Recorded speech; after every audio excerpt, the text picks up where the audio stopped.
Yesu mwana wa Mungu alizaliwa katika zizi la ng'ombe. Hakuzaliwa katika nyumba ya kifahari, hakuzaliwa katika nyumba yote. Alizaliwa katika zizi la ng'ombe. Kwa hivyo, kwa mabaya ambayo watu wanaweza kuwa nayo, jua kwamba kuna zuri pia laweza kuwa mahali hapo. Na zuri hilo linapopata mwanga linaweza kuwa kubwa sana, linaweza kuwa mafanikio makubwa. Mahali ambapo upo, basi kupe wasiwasi, ukubali.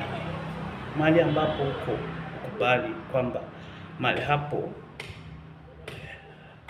unaweza ukabadilika. Kwa hivyo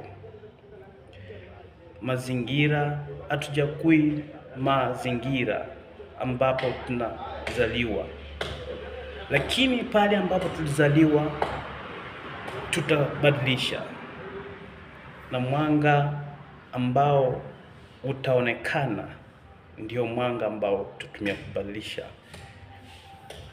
Mimi nataka niwaambie jambo hili.